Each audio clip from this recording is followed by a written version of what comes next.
Hello Parramatta Eel fans, my name is Phil Sim and I am the One Ideal. Thought this week I've got myself this shiny new webcam, so I'm going to have a bit of an experiment and do a video blog. And the topic I'm going to tackle is, should Jarryd Hayne play this week at 5'8" or fullback? Now if you follow my blogs on One Ideal, you would know that I've been a long time proponent of Jarryd as a 5'8". To me, he's got all the skills, he runs, he kicks, he passes. And it just makes sense to have a player that is that skillful with the ball in his hands as much as possible. And we saw him move to that position and Parramatta came away with one of its most comfortable wins of the year. So it really did seem strange when Stephen Kearney decided to name him at fullback this week. And the consensus on the Parramatta Eel blogs this week has been that Kearney is foxing and that Jarryd Hayne will start the game at 5'8", and Luke Burt will move to fullback. However, I'm going to drop a bit of a bombshell and suggest that no, it actually would be in Parramatta's best interest for Jarryd to start at fullback. Now, this may come as a bit of a surprise based on my previous strong conviction about him being a 5'8", but stick with me and I'll explain my reasoning.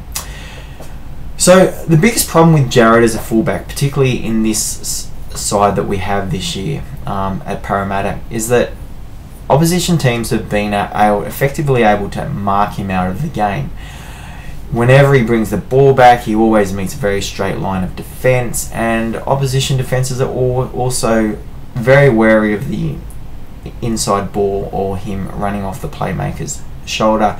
So he really hasn't had any room to open up his running game, and I don't think we've actually seen one traditional running fullback line break from Jarryd all year. That's been one of the reasons that I've wanted Jarryd to move to 6. The problem is when Jarryd does make that move to 5'8", similarly, particularly again in this team where we don't have a strong alternative point of attack, Jarryd is going to be marked as a 5'8". The opposition defences are going to be up in his face, not only looking to cut out his running game, but also that of his support players, and he will probably play mostly to the left hand side, and that's where we can expect to see the opposition defences mark up. And I think it's really an underestimated factor of the NRL competition, how much of an effect it has when opposition coaches target you, and it's why we see the second year syndrome. It's why we see players who have exceptional years 1 year bounce back and not hit that same form the consecutive in the next year, is because once you're targeted and opposition teams know what your special plays are and what your tells are, then it makes it much more difficult to broach the defence. So my suggestion is that Jarryd Hayne actually plays both positions. Not at the same time, but it probably makes sense for Jarryd to start the game at fullback. Jarryd at fullback gives you a very effective first hit up. He very seldom gets dominated in the tackle, which gets your attack moving forward, which in the early parts of the game is very important because it tends to be a battle of possession and territory. In the early parts of the game, you also probably want to run more structured attacks, which might take better advantage of Jarryd's running game.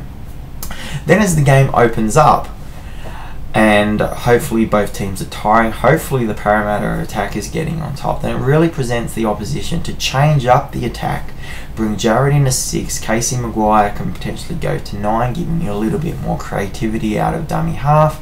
You can also bring on Rennie Matura, which will give you a better alternative point of attack that takes more of the pressure off Jarryd.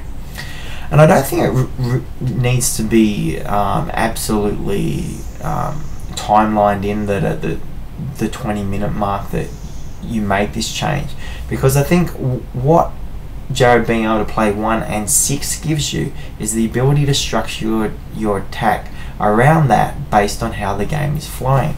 And I'd like to use Luke Burt as an example. So Bertie looks like an absolutely world-beating fullback when Parramatta is playing well. When the forwards are going forward, when teams are under pressure to get their kicks away. He doesn't get dominated on that first tackle, and his support game, which is as good as anybody's in the competitions, really comes into play.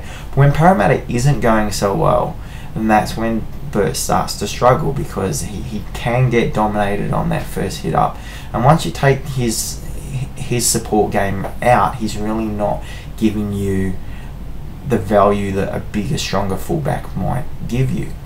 Similarly, Jarryd Hayne will struggle a lot more playing 6, again, if the Parramatta forwards are struggling and it's a tight game, because opposition defences are going to be up on him, cut down his thinking time, and that's when we've seen him occasionally make the bad passes and take bad options.